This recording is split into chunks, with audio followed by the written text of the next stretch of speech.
Le problème de son, c'est pas évident. Maintenant, on a vu une oreille. Je crois ce que ça donne. J'ai le portable. Donc, l'autre, on est avec le portable d'Achatouan Ayakar. Peshem Hashem Naslev Enslia Poker Or. On est aujourd'hui jeudi 3 septembre. Et le Yud Dalet, Bezrat Hashem, du mois de Elul. On commencera avec Nos sages racontent, Imirza Hashem. Shiur dédié pour la réussite, la Refoua Shlema, Bezrat Hashem, de Mir, Soufan Ayakar. Hashem Vachatohu, Vishto Sarah Yekara, Refoua Shlema pour Eliou Ben Sassia. Qu'on n'entende que de bonnes nouvelles, Bezrat Hashem, le mariage de ses enfants et tout ce qu'il désire. Bracha Vatzlacha Meir Ayakar, Hashem Vrachotra Behemet. Amen. Tout le bien que tu fais, que Dieu te le rende au centuple. Bracha Vatzlacha. Et Refoua Shlema aussi pour. Attendez juste un instant.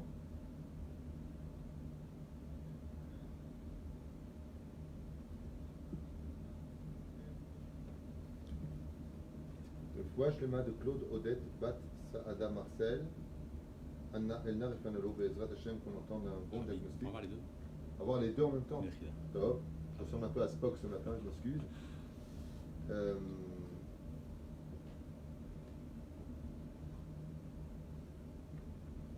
Ok, on va pas tarder plus longtemps que ça parce qu'il est déjà tard et on a plusieurs shiurim à faire ce matin. Alors juste une question, si vous entendez, vous me le dites. Tu me dis si le son est bon. On entend super. Ah, super fort. Super bien, super fort.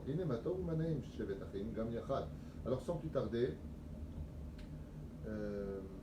on aura plusieurs shiurim ce matin. Le 17 Elul, donc ce sera dimanche, il y aura une askara à faire. Top, Bezrat Hashem, on avance petit à petit. En tout cas là c'est pour Meir Soufan. Trop fort. Parlez plus fort. Un petit peu. Tu vois, il va falloir que je crie, j'aurais dû prendre mon micro. Ouais. Et voilà. 1-0 la balle au centre, On essaie. mais c'est bien de savoir où on met les pieds. Top, Grotav et Rabotai, hier on a vu ensemble dans nos sages racontes la rencontre extraordinaire, comment Akadosh Baruch Hu les avait exibougués, mais on s'est rendu compte aussi que le Satan savait aussi faire des rencontres. Comment est-ce qu'on peut savoir si la rencontre elle est faite par la Torah, par Dieu? Ça va pas? Si, c'est gadol ça. Ouais.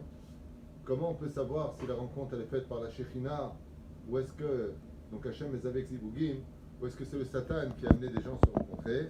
Réponse plutôt simple à entendre, c'est que si la rencontre qui est faite n'est pas entachée par une Avera, il n'y a pas de problème al pi halacha, cette femme ne lui est aucunement interdite, alors à partir de ce moment-là, par exemple, on a cité plusieurs exemples hier d'un homme qui aurait connu une femme, qui n'a pas eu encore son guet, même si elle est séparée depuis 1000 ans de l'homme échané.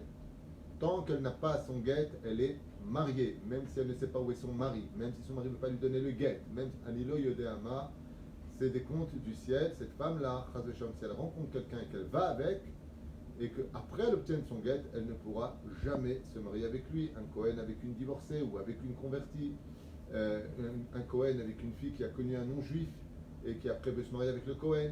Tous ces interdits-là, ces rencontres-là ne sont pas du ciel, elles sont de la Sitra Hara. C'est-à-dire que comme le mariage est la base de tout notre judaïsme, le Satan a ses yeux fixés constamment sur les rencontres pour provoquer que la personne ne puisse pas créer une famille, si ce n'est que entachée par une avéra qui accompagnera ce couple toute la vie durant, et des enfants qui naîtront avec une tache sur leur neshama parce qu'ils viennent d'un interdit.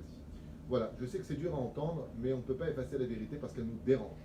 La reine, voilà ce qu'on a vu hier, et maintenant on continue avec Rivka, qui emmène enfin Eliezer, le chatran, celui qui a fait, en fin de compte, le chidour entre Yitzhak et Rivka. Rivka, on a vu que c'était une femme exceptionnelle au niveau de sa bonté. Elle a un cœur magnifique, une beauté exceptionnelle, et en plus, elle est super intelligente. Tout ce qu'il faut pour vraiment créer une extraordinaire famille juive, car la femme est le pilier de la maison, et effectivement, il faut que la femme soit investie des halachot de ce qui la concerne, comment éduquer les enfants, comment mener une vie à bien Bezrat Hashem, comment connaître les lois de la cacheroute. Les lois de la cacheroute, les lois de la nida, car tout repose sur elle. C'est pas simple d'être une femme, et c'est pour cela que j'encourage vivement tous les maris, vraiment, à encourager leurs épouses, à remercier leurs épouses, et parce qu'elles font beaucoup de choses que nous, on serait vraiment pas capable de faire, mais on le prend pour un dû, et ce qui est vraiment dommage. De l'autre côté, mesdames, donner ce que les maris ont tellement besoin, du kavod. Ratsa Rivka Elima. Donc Rivka, dès qu'elle a compris qu'elle allait se marier, Bezrat Hashem, et qu'elle avait enfin trouvé son chidour, qui serait le fameux fils d'Abraham Avinu, Yitzhak. Mais sachez une fois de plus que c'est vrai que c'est important de venir d'une famille noble, d'une famille de bonne renommée. Mais la Torah va nous dire Eloké Abraham, Eloké Yitzhak, Veloké Yaakov. Le Dieu d'Abraham, le Dieu de Yitzhak, le Dieu de Yaakov. C'était plus simple de dire Dieu d'Abraham, Yitzhak et Yaakov. Non. Pourquoi? Parce que les Chachamim nous disent que s'il avait marqué comme ça, on aurait pu penser que c'est parce qu'il est le fils d'Abraham qui valait le coup. Pas du tout. Il a acheté son propre nom de par lui-même. Ce qui fait que même si malheureusement on n'a pas le bonheur de venir d'une famille référencée, d'une famille noble, d'une famille de bonne réputation, eh bien, il n'empêche qu'on peut acheter son propre nom et devenir la base et la racine d'une super famille. Et c'est le cas de Rivka. Elle vient d'une mauvaise famille, mais elle est la première à être, Baruch Hashem, la source d'une excellente famille. Donc, il n'y a pas de désespoir. Et peu importe qui étaient réellement tes parents, ce qui compte, c'est qui tu es toi pour commencer l'histoire d'une famille noble dans le peuple d'Israël. Alors, Atza Rivka Elima, le Siprala Albo Oel Eliezer, et Rivka a couru vers sa mère et lui a raconté comment elle avait rencontré Eliezer. Lavan Achia et An-Nezem Ayakar, et bien entendu, tout de suite, Lavan, le frère de Rivka, a remarqué la manifestation. Alors, Nezem, il y en a qui disent que ça se mettait ici, avec une bouche d'oreille, il y en a qui disent que ça se mettait au nez, il y a plusieurs déotes, il y en a qui disent que ça se mettait sur la narine. Et il a vu tout de suite qu'elle possédait un bijou en pur, ce qui incita bien entendu sa curiosité. Lui qui était avide d'argent, Ve'et Atmidim, et les bracelets qu'elle possédait, de là on savait qu'ils étaient tunisiens, ils mettaient les 7 bracelets comme ça, c'est une blague. Ve'et Atmidim Aliadea, qu'elle avait sur son poignet, Ve'chachav Belibo, Ve'vadai Ashiru Aoreach Sheba. Il est évident que celui-là il est riche, et donc on va lui donner notre fille. Il n'y a pas de mal d'être sœur de notre fille. Il n'y a pas de mal à marier sa fille à des gens qui sont riches. La malo. Pourquoi? Il n'y a pas de misère de galérer et d'être avec un pauvre. Mais chas ve shalom, chas ve khalila. Si la raison pour laquelle on se marie c'est pour de l'argent, comme le voulait Lavan. Lavan il est d'accord pour marier. Pourquoi? Ah, t'as de l'argent, alors on marie la fille. Chas ve khalila d'une chose pareille. Chas ve khalila. Que l'on marie ses enfants parce qu'il y a des intérêts autres que la mitzvah du mariage ou les valeurs des midotes de l'un et de l'autre. Chas v'shalom. Ça apporte une malédiction au couple.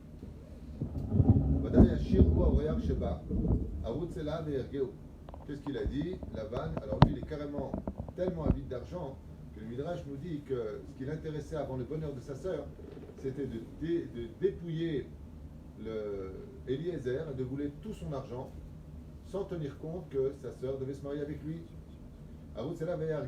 Il a voulu carrément courir vers lui, mais le tuer. Et le tuer pour lui prendre ce qu'il avait. Afin de les dépouiller de toutes ses richesses. Il a couru vers la source, et dès que Eliezer l'a vu avec son visage d'assassin, il a très vite compris quelles étaient ses intentions. Et qu'est-ce qu'il a fait, Eliezer? Il a prononcé le nom de Dieu tel qu'il est marqué. Parce que Lavan ne vient pas avec des armes simplement. Il vient avec des démons. Eliezer sait très bien que ce n'est pas un combat conventionnel, comme tu dirais de la boxe thaï ou du karaté ou du combat de rue. Ce n'est pas du Krav Maga. Il sait que le combat contre ce genre d'individu, c'est un combat au sein des sorcelleries, les forces du mal. Alors qu'est-ce qu'on fait avec les forces du mal? On invoque les forces du bien. Et qu'est-ce qu'a fait Eliezer, serviteur d'Abraham?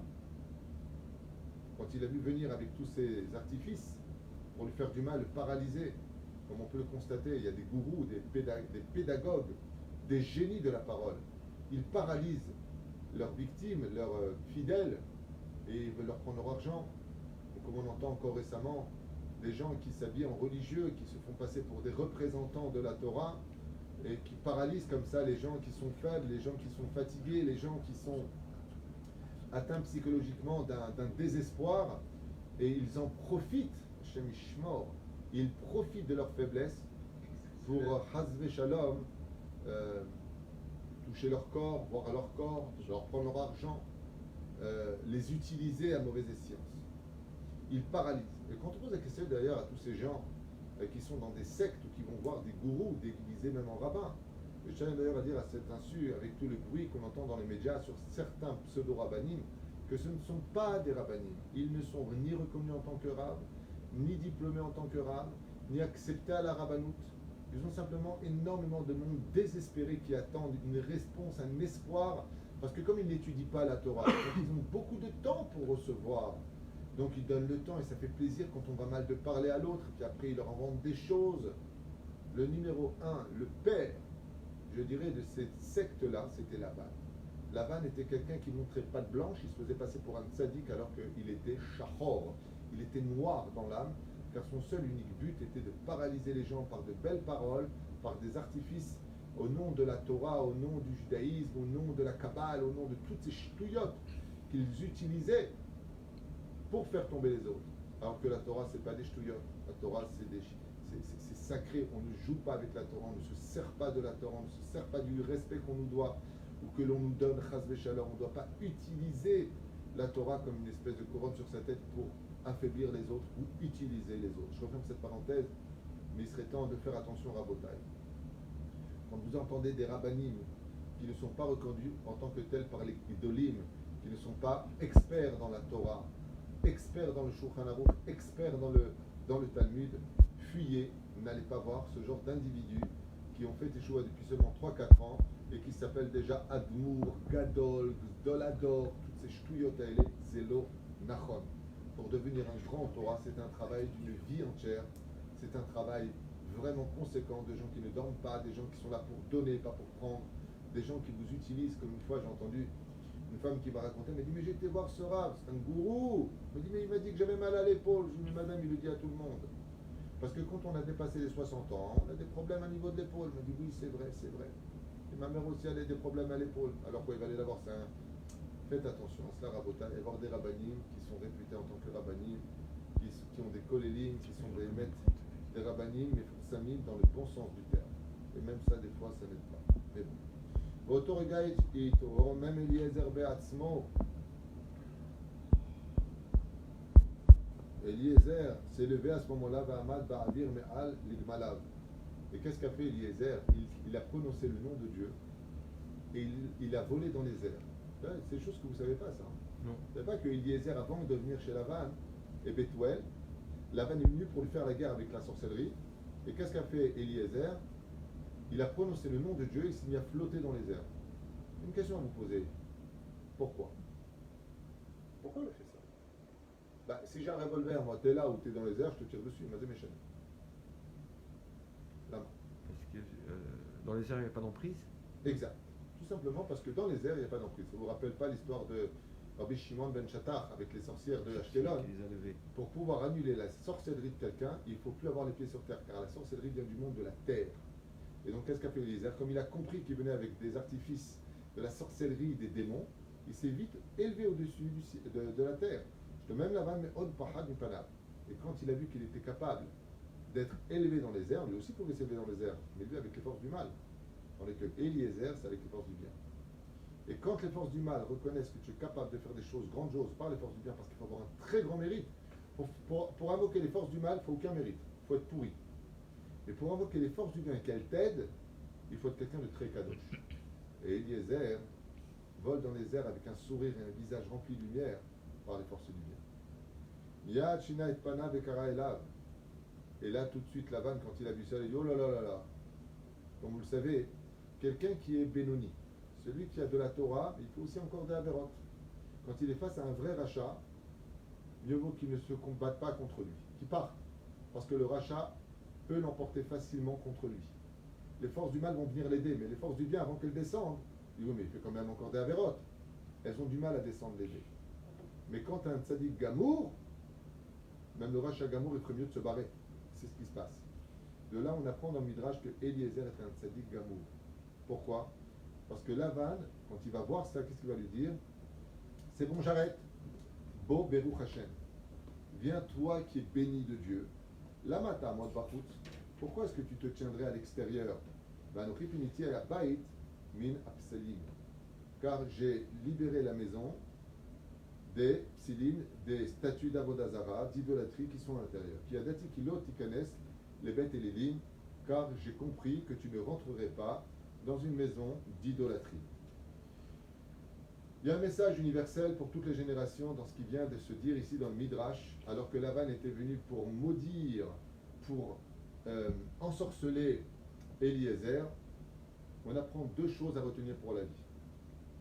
C'est que les moqueurs et les réchaïm, quand ils reconnaissent vraiment la grandeur d'un tzaddik, comme le Maran Arav Ovadia Yosef, ou Rabbi Yitzhak de Berditchev, ou Rabbi Nachman de Breslev, on voit là-bas des gens comme le Rabbi de Lubavitch, par exemple, le Rav Ovadia Yosef, qui allait le voir, des tzaddikim, des bénonim, comme les réchaïm.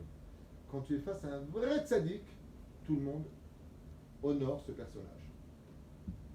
Ce qui fait qu'on apprendra de là que qu'est-ce qui peut vraiment faire changer quelqu'un.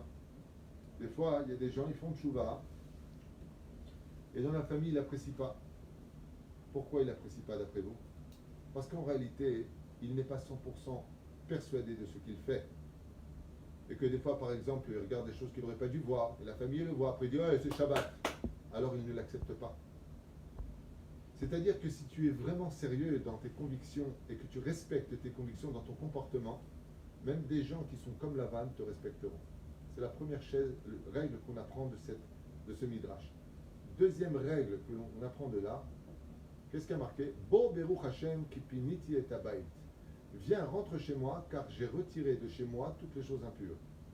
C'est une allusion qui fait comprendre à chaque juif que s'il veut que la Shekhinah pénètre chez lui, il doit retirer de la maison tout ce que Dieu n'aime pas, sinon il ne rentrera pas, comme lui dit Lavan. Toi, tu peux rentrer, car je sais que tu ne rentreras pas là où il y a de la Vodazara. Là où vous avez, Chas v'Shalom, des choses qui sont impures à la maison. Que ce soit impur sur le mur, que ce soit impur sur le meuble, ou que ce soit impur dans la bouche, la vulgarité, la colère. Si vous retirez cela de la maison, eh bien, le mal dit, eh bien, la Shekhinah ne peut que rentrer à la maison. C'est moi qui retirerai tout ce qu'il y a de mauvais. Ce qui fait que si vous voulez, Bezrat Hashem, faire teshuva à ceux qui ne comprennent pas le langage des remontrances, la plus belle lumière que vous pouvez leur apporter, c'est de leur montrer que vous êtes sûr de ce que vous faites et vous êtes fidèle à vos convictions. C'est le cas d'Eliezer face à Lavan. Deuxième chose, si vous voulez que la Shekhinah pénètre les murs de votre maison, si vous voulez que la Shekhinah vive dans votre maison, alors n'oubliez pas de retirer là-bas tout ce qui va à l'encontre de la lumière, qu'on appelle l'obscurité de l'idolâtrie, et chacun vérifiera chez lui de quoi est-ce que Bezrat Hashem, il doit se séparer pour pouvoir retirer Bezrat Hashem le mal et y faire entrer la lumière d'Hashem. Zeperouch Adavar, que Dieu ne pénètre pas dans une maison où il y a encore de l'idolâtrie. Et l'idolâtrie, ça peut être de la colère, de la vulgarité, télévision, tous ces genres de choses qui pourraient servir à annuler la Torah ou, pire encore, éloigner l'homme de la Torah. La Shekhinah n'y réside pas. Et deuxièmement, Shekatou Masachet Sota Yudzayin Amud Aleph, Zoug Shezacha, Shekhinah Shrouya Benhem. Quand un couple a le mérite, la Shekhinah rentre à l'intérieur. Et Bezrat Hashem, on souhaitera que la Shekhinah rentre dans la maison de Mir Soufan qui a acheté ce shiur ce matin, avec l'aide d'Hashem. Et Chol Pété Israël.